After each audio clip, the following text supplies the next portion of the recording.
ओम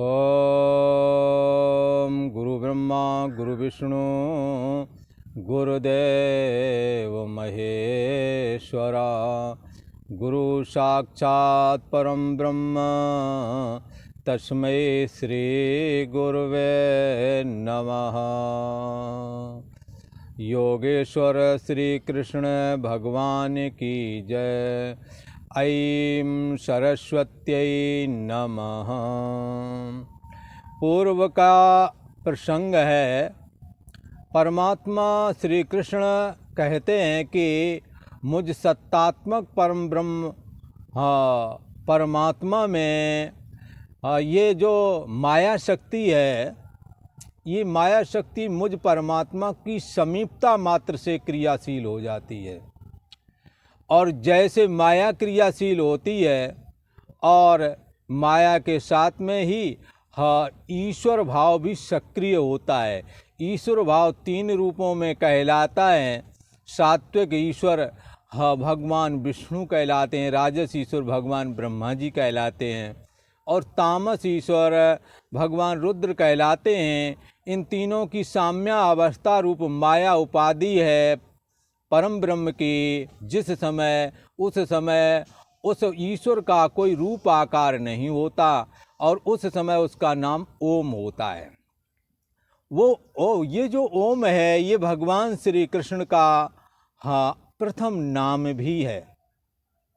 भगवान श्री कृष्ण कहते हैं मैं जगत का महान ईश्वर हूँ और मनुष्य रूप में देख करके जिनके अंदर श्रद्धा नहीं है, तपह कर्म नहीं है, जिन्होंने अपनी माँ बाप के, बड़े बुजुर्गों के, आचार्यों के, गुरुओं के, संतों की सेवा नहीं की और जिन्होंने हमारे लीला कथाओं का श्रवण नहीं किया, जिन्होंने परमात्मा का नाम स्मरण नहीं किया, ऐसे जो अकृत उपासक हैं और जिन्हों की प्रवृत्ति आसुरी कार्यों के करने में बनी रहती है, निंदा चुगली में लगे रहते हैं, चोरी उचक्की मादक पदार्थों का सेवन करना, ऐसे लोग आसुरी गुण वाले कहे गए हैं। ऐसे लोगों की बुद्धि मूढ़ता को प्राप्त हो जाती है। लिहाजा वो मेरे हूँ तो मैं जगत का महान ईश्वर अविनाशी हूँ, पर मुझे वो एक देह में अर्थात आम आदमी की तरह देखते हैं। पर महात्मा लोग जो सज्जन पुरुष हैं, जो दैवी संपत्ति से युक्त हैं, जिन्हों के अंदर दया, करुणा, मुदिता आदि दिव्य गुण निवास करते हैं, जो जिन्हों के लिए कहते हैं परोपकाराय सताम विभूतया, ये संत महापुरुष, सज्जन महापुरुष तो दूसरों के उपकार के लिए ही मानो जन्म लेते हैं और भगवत स्मरण में लगे रहते हैं। तपह कर्म भी सहज में ही इनका होता है। कभी ये कोई प्रदोष व्रत रहता है, कोई एकादशी, कोई नवरात्रे, ऐसे करके राम नवमी है और श्री कृष्ण जन्माष्टमी है, ऐसे व्रतों को धारण करते हैं और धारण करने से इनका तपाकर्म भी संपादन होता रहता है। गीता का श्रवण करते हैं, भागवत का श्रवण करते हैं और परमात्मा श्री कृष्ण का नाम जपते हैं। ऐसे लोग सज्जन हो जाते हैं जो अपना काम संपादन करते हैं, समाज के भी काम में आते हैं। ऐसे लोग, इन्हों के प्रति भगवान के प्रति प्रेम होता है और इसी प्रेम का दूसरा नाम भक्ति है। ये भगवान की भक्ति करते हुए भगवान को आम आदमी की तरह देखते हुए भी जगत के ये महान ईश्वर हैं ऐसा ही देखते हैं। इसीलिए ग्वाल वालों के बीच में भगवान श्री कृष्ण रहे और बाल सुलभ क्रीड़ाएं की उन्होंने। कहीं पर नाचे भी, कहीं पर गाय चराने के लिए गए, बड़े बड़े ये कार्य भी संपादन किए। पर ग्वाल वालों ने उनको भगवान श्री कृष्ण को अपना तथा संपूर्ण जगत का ईश्वर ही माना और गोपियां तो उन्हें अपनी अंतरात्मा ही मान करके चलती थी। इसलिए भक्त लोग भगवान के रहस्य को जान जाते हैं। ऐसा कहा। भगवान श्री कृष्ण अर्जुन से कहते हैं, अर्जुन मैं संपूर्ण जगत में व्याप्त हूँ और मेरी ही विभूतियाँ जहाँ तहाँ तेज संपन्न, शक्ति संपन्न, रूप संपन्न यदि दिख जाए तो ऐसा समझना चाहिए इन सब रूपों में मैं ही हूँ। ऐसा भगवान श्री कृष्ण कहते हैं। और मैं विश्वरूप हूँ और उसकी उपासना कोई एकत्व भाव से करता है। हमारी एकत्व भाव से उपासना की विधि पूर्व में मैं बहुत बार कथन की ही है कि शरीर मन इंद्रिय आदि मैं नहीं हूँ।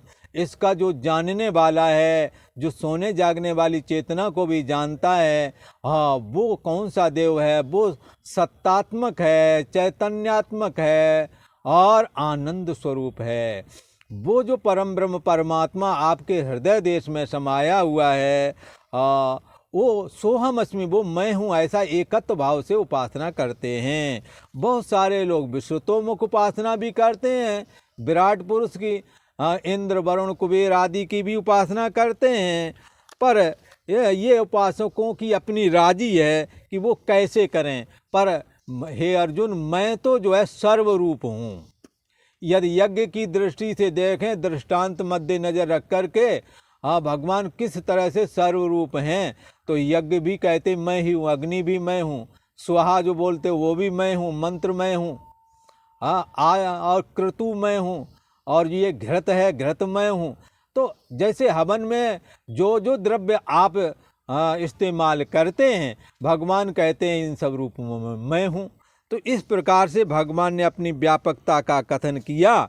और ये व्यापकता का ही कथन करते हुए भगवान ये भी कहते हैं, मैं इस संपूर्ण जगत का अस्य जगता धाता, इस जगत का मैं धारण करने वाला, और कर्मों को जिसने जैसा कर्म किया उसको वैसा फल प्रदाता भी हूँ मैं। तो राम झरोका बैठ के सबका मुजरा लें, जाकी जैसी चाकरी ताको तैसा दें। ये अंतर्यामी आत्मा के रूप में विद्यमान ये ईश्वर, ये भगवान श्री कृष्ण सबको जानते रहते हैं, और जिसका जैसा कर्म है उसको पैसा फल भी देते हैं। भगवान श्री कृष्ण कहते हैं मैं इस जगत का माता भी हूँ, पिता भी हूँ, क्योंकि सब माता हो चाहे पिता हो, सबका आश्रय प्रकाशक मैं हूँ। और पिता में भी मैं हूँ, पिता में ब्रह्मा जी को भी बोलते हैं। अगर ऐसा पिता के पिता को लगाओ तो भी चलेगा, क्योंकि उसमें भी परमात्मा का अंतर्यामी स्वरूप विद्यमान रहता ही है। अंतर्यामी स्वरूप अविनाशी है और सब में समाया हुआ है, ऐसा कहते हैं। तो और वेदों में जो जानने योग्य ओंकार है, भगवान कहते वो मैं हूँ। अच्छा, तो ओंकार कैसे हैं? ओंकार वेदों का मूल कहा गया है। तो आ उ मा तीन से मिलकर को ओंकार बनता है। आ धन और ये गुण संधि यदि करें, इसी से स्वर और व्यंजन सब ओम से ही बने हैं, ऐसा भी कहते हैं। तो आ धन ई मिला दो तो ए बन जाता है, ऊ मिला दो तो ओ बन जाता है। तो इस तरह से ये ओम को संपूर्ण जगत का व्याख्यान भी कहा जाता है। तो वेदों में ओंकार जानने योग्य है। ओंकार वेदम सर्वम, ओंकार की आकार मात्रा जगत बनी हुई है, उकार मात्रा स्वप्नावस्था बनी हुई है, मकार मात्रा सुसुप्ति बनी हुई है। इन तीनों का आश्रय प्रकाशक जो है, जागृत स्वप्न सुसुप्तिषु प्रपंच यद प्रकाशते, जिसके द्वारा प्रकाशित होता है, तद ब्रह्माहम, वो ब्रह्म मैं हूँ, ऐसा यदि जान लिया जाए तो सर्व बंधई प्रमुच्यते, संपूर्ण बंधनों से इस जीव की मुक्ति हो जाती है, ऐसा कहा। और भगवान श्री कृष्ण तो कहते हैं कि ओंकार से वेद हुए हैं, वेद में 3 ऋचाएं मुख्य करके हैं, 3 प्रकार के मंत्र, एक यजु मंत्र, दूसरा साम ऋचा, यजु ऋचा, साम ऋचा और ऋग ऋचा। तो ये 3 वेद मुख्यता हैं, और चौथा अथर्वण है जिसमें मिली जुली ऋचाएं बताई गई हैं। पर वेद में यह पहले एक ही वेद था। व्यास जी ने इसके 4 भाग किए हैं और ऋक ऋचाएँ अलग कर दी हैं, ऋग वाली तो ऋग्वेद हो गया, साम वाली ऋचाएँ अलग कर दी सामवेद हो गया, और यजु ऋचाएँ अलग कर दी तो यजुर्वेद हो गया, और मिली जुली वालों को अथर्वण कह दिया गया है, ऐसा कहते हैं। पर वेद मात्र चारों मिला करके कह सकते, चारों को ये वेद है ऐसा। और अलग अलग ऋचा के हिसाब से कहेंगे तो सामवेद, यजुर्वेद, अथर्ववेद, ऋग्वेद। तो ये जो वेद हैं, तो इन वेदों के रूप में भी भगवान श्री कृष्ण कहते हैं मैं ही विद्यमान हूँ। और कोई कहता है रामायण में तो एक जगह कहते हैं ये भगवान श्री हरि की जो श्वास है, ये श्वास ही 4 वेद के रूप में प्रकट हुआ था, ऐसा कहते हैं। तो भगवान श्री कृष्ण अपनी विभूति का वर्णन करते हुए आगे अपनी महिमा का कथन स्वयं ही कर रहे हैं, क्योंकि भगवान के अलावा और भगवान की महिमा को कौन जानेगा। इस करके भगवान कृपा करके हम लोगों के ऊपर और अपनी महिमा का कथन कर रहे हैं। ये गीता का 9वां अध्याय है और 18वां श्लोक है। भगवान श्री कृष्ण क्या कह रहे हैं? गतिर्भरता प्रभो साक्षे निवासा शरणं सुहृत प्रभवा प्रलया स्थानम निधानम बीजमभयम्। भगवान श्री कृष्ण कहते हैं मति भरतः प्रभो, मति ही भरतः, मति भरता नहीं गति भरता।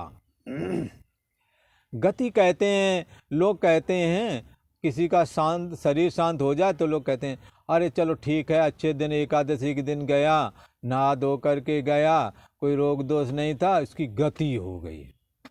उत्तरायण लगी गया था, स्वर्ग के दरवाजे खुले ही मिले होंगे, बोला। तो इस तरह से इसकी गति हो गई। ये गति क्या है? हम सबकी गति एकमात्र परमात्मा ही है, दूसरा हमारी कोई गति नहीं है।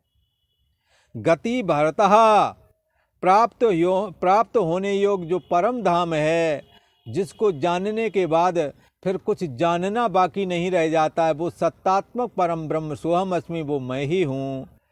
ऐसे करके जब जीव भाव को सत्तात्मक परम ब्रह्म में लीन कर लिया जाता है तो कहते हैं गति हो गई। इसी को दूसरे शब्दों में कहते हैं आत्म संस्थम मना कृत्वा न किंचिदपि चिंतयेत। आत्मा में सत्तात्मक परम ब्रह्म परमात्मा में परछिन्नात्मक जो सोने जागने वाले जीव चेतना है, इसको लय कर दिया जाए, और फिर लय करने के बाद में फिर न किंचिदपि चिंतयेत, फिर कुछ और चीज नहीं सोचने, जगत की सत्यता करके जगत से संतुष्ट हो जाएंगे। भोग पदार्थ रमणीक है, ये दिमाग में फिर ये बातें नहीं आना चाहिए, और द्वैत नहीं फुरना चाहिए। द्वैत की फुरना को रोक करके निर्विकल्प हो जाए, न किंचिदपि चिंतयेत, केवल है और जानना अपना मात्र रह जाए, सोहम अस्मि, यही मैं हूँ। ऐसा करके जब कोई साधक योग के द्वारा आत्मस्थ होता है, ध्यान के द्वारा, ज्ञान समाधि के द्वारा जब एकत्व भाव को प्राप्त हो जाता तो कहते हैं परम गति होगी। तो प्राप्त होने योग्य जो गति है अर्थात परम धाम जो है, वो भगवान श्री कृष्ण कहते हैं मैं ही हूँ, मैं ही सबकी गति हूँ। और भरता, सभी का भरण पोषण करने वाला मैं हूँ, और प्रभु, सबका स्वामी मैं हूँ। भगवान की बड़ी कृपा है जो अपनी महिमा बता रहे हैं, वरना कौन बताए भगवान की महिमा। जगत का ईश्वर ही बताए कि भाई हमारी क्या महिमा है। भगवान कहते मैं सबका स्वामी हूँ। और आप देखें अंतर्यामी आत्मा से जो जब माया सम्मुख होती है तो ओम नाम का ईश्वर कहलाता, जिसका कोई रूप आकार नहीं होता। उसी से सतोगुण प्रधान विष्णु, रजोगुण प्रधान ब्रह्मा, तमोगुण प्रधान रुद्र, शक्ति प्रधान दुर्गा, तेजः प्रधान सूर्य, विघ्न विनाशक गणेश जी, ये सब उसी से तो प्रकट हो रहे हैं, तो सबके स्वामी हो गए कि नहीं हो गए। प्राप्त होने योग परम धाम अर्थात गति मैं हूँ, सबका भरण पोषण करने वाला मैं हूँ, सबका स्वामी मैं हूँ। और कैसा हूँ? साक्षी, साक्षी चेता केवलो निर्गुणश्च। अब मन में अच्छा चिंतन चल रहा है या गंदा चल रहा है, आप जान रहे हैं, ये जानने वाला साक्षी है। ये साक्षी चाहे शुभ क्रिया हो चाहे अशुभ क्रिया हो, उसको जानता रहता, शुभ के साथ जुड़ता नहीं, अशुभ के साथ द्वेष नहीं करता। ये साक्षी चेतन स्वरूप है, सत्तात्मक है, जो आगे मन का होना ना होना को जानता है। तो भगवान कहते हैं वो साक्षी के रूप में मैं ही हूँ। सबका जानने वाला होने की वजह से मुझ अंतर्यामी आत्मा को, परमात्मा को साक्षी भी बोला जाता है। निवासः शरणम, सबका वास स्थान हूँ। सभी भगवान में निवास करते हैं।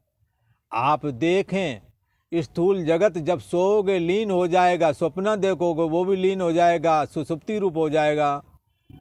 और सुसुप्ति और जागृत और स्वप्न जिसके आश्रय से फुरे, वो सबका आश्रय और प्रकाशक है। वही जागृत को अपना निवास दे रहा है, स्वप्न को दे रहा है, सुसुप्ति की जड़ता को भी सिद्ध कर रहा है। तो इसलिए सबका वास स्थान तो भगवान श्री कृष्ण का अंतर्यामी स्वरूप ही तो हुआ, जिसकी सत्ता मात्र से सबको निवास मिल रहा है। शरणम, और मैं ही सबको शरण लेने योग्य हूँ। सदा सुखी जे चाहें शरण राम की लें। यदि सदा सुखी रहना है तो परमात्मा की शरण ग्रहण कर लेना चाहिए। भगवान श्री हरि या भगवान श्री कृष्ण कहो, ये सबके सुहृत हैं, बगैर कारण के, बगैर लोभ लालच के। हाँ, रामचरितमानस में कहा, उमा राम समान उपकारी, नहीं को सुर नर तनु। हाँ, ये भगवान के समान परोपकार करने वाला सुहृत कौन हो सकता? कोई देवता नहीं, कोई मनुष्य नहीं, देहधारी कोई भी भगवान के बराबर उपकार नहीं कर सकता। तो प्रत्युपकार की इच्छा भगवान नहीं रखते और सदा आपकी मदद करते हैं। इसलिए भगवान सबके सुहृत हैं। सबकी उत्पत्ति होती है प्रथम माया, माया से सात्विक राजस तामस प्रधान ब्रह्मा विष्णु रुद्र आदि उत्पन्न होते हैं, त्रिदेव होते हैं, फिर उनसे सृष्टि होती है। तो सृष्टि की उत्पत्ति करने वाले प्रलय और रुद्र रूप होकर के संहार कर देता हूँ मैं। स्थानम निधानम, स्थिति का आधार मैं हूँ। ये स्थिति रखने का काम भगवान विष्णु करते हैं। सतोगुण को स्वीकार करके वो सत्तात्मक परम ब्रह्म परमात्मा, जो कि भगवान श्री कृष्ण का अंतर्यामी स्वरूप है, यही सबकी स्थिति का आधार है। निधानम, सारा जगत जब नष्ट हो जाता है तो मन रूप पुरुष्टिका में जाता है, पुरुष्टिका जा करके अव्याकृत माया में जाता है, अव्याकृत माया परमात्मा में लीन हो जाती है। इसलिए सबका लास्ट परमात्मा, सबकी शुरुआत परमात्मा, सबका आधार परमात्मा। कैसा है? मैं सबका निधान हूँ और अव्ययम बीजम, और अविनाशी कारण हूँ। भगवान की सत्ता से सत्तावान होकर के माया ओम उपाधि वाला ईश्वर रूप, जो कि निराकार है, जिसका कोई रूपाकार नहीं, ओम रूप हुआ। ओम से फिर तुगुणा, तो सबका बीज कौन बन रहा है? वही बन रहा है सबका बीज, और सबके नाश होने पर भी वही बचता है। तो अविनाशी कौन हुआ? वही अविनाशी हुआ।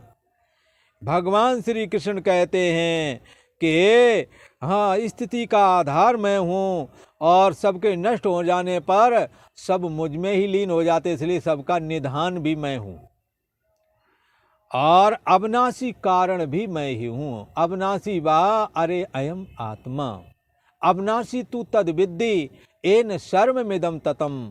अविनाशी तो तुम उसको जानना जिससे ये संपूर्ण जगत व्याप्त है। ऐसा कहा। इसलिए एक बार इस श्लोक को स्मरण करते हैं। भगवान श्री कृष्ण कहते हैं, गतिर भरता प्रभु साक्षी निवासा शरणम सुहृत प्रभवा प्रलया स्थानम निदानम बीज मव्ययम। हे अर्जुन, प्राप्त होने योग परम धाम मैं हूँ।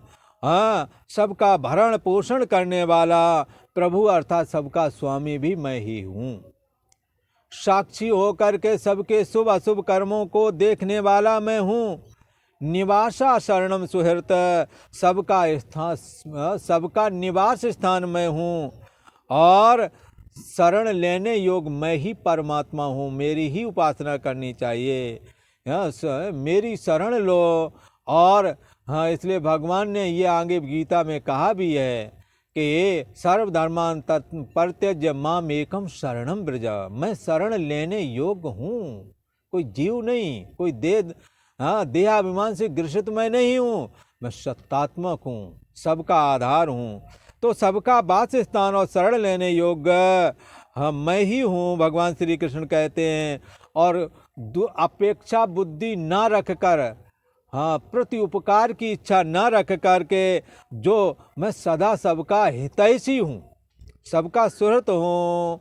सबकी उत्पत्ति हमारे से होती है। और सब जब सबके शरीर शांत हो जाते, प्रलय में सब देह नष्ट हो जाते हो, तो सबकी पृष्ठ का जा कर के माया में, माया परमात्मा में, तो सबकी उत्पत्ति मैं हूँ, सबका प्रलय मैं हूँ। प्रलय होकर के सब मुझ में आते हैं।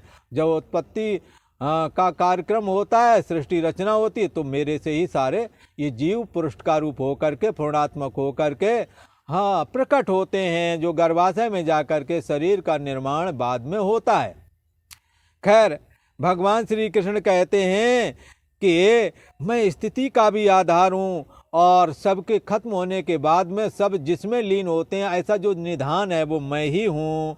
मैं अविनाशी कारण भी हूँ कि मेरे से ही सबको जो दय होता है, मेरे में ही लीन हो जाता है, ऐसा कहा। इस तरह से भगवान श्री कृष्ण ने अपने को सबका कारण बताया। अविनाशी कारण भी मैं ही हूँ, ऐसा कहा। और आज इतना ही। ओम शांति शांति शांति।